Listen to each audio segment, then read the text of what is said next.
రానున్న రోజుల్లో తెలంగాణ బిజినెస్ హబ్గా మారబోతుందన్నారు సీఎం రేవంత్ రెడ్డి. అందుకు తగిన విధంగా భవిష్యత్ అవసరాలకు సరిపడా విద్యుత్ ఉత్పత్తిపై అధికారులు దృష్టి పెట్టాలన్నారు. సోలార్ పవర్ వినియోగం పెరిగేలా చర్యలు చేపట్టాలని ఆదేశించారు సీఎం.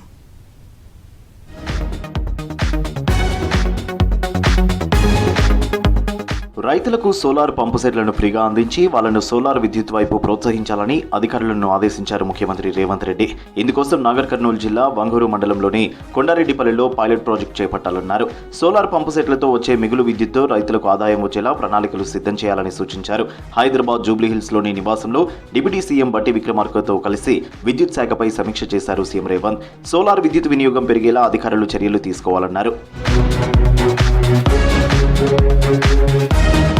వ్యవసాయానికి ఫ్రీ కరెంట్ ఇస్తున్నామన్న సీఎం రేవంత్ రెడ్డి. ఇందుకోసం ఏటా డిస్కంలకు పెద్ద ఎత్తున సబ్సిడీ చెల్లిస్తున్నామన్నారు.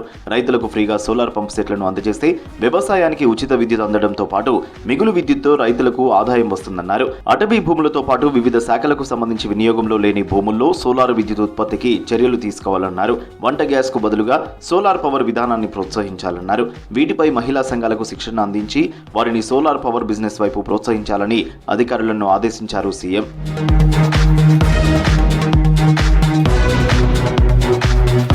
విద్యుత్ విషయంలో ప్రణాళికబద్ధంగా వ్యవహరించి దుబారాను తగ్గించాలన్నారు రేవంత్. రాబోయే రోజుల్లో తెలంగాణ బిజినెస్ హబ్గా మారబోతోందన్నారు.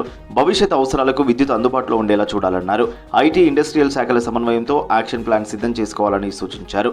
డిమాండ్కు అనుగుణంగా విద్యుత్ ఉత్పత్తి చేసేందుకు కావాల్సిన చర్యలు చేపట్టాలన్నారు. ఏటా 40,000 మెగావాట్ల విద్యుత్ అందుబాటులో ఉండేందుకు చర్యలు తీసుకోవాలన్నారు సీఎం. ఓవర్లోడ్ సమస్యకు శాశ్వత పరిష్కారం చూపాలన్నారు.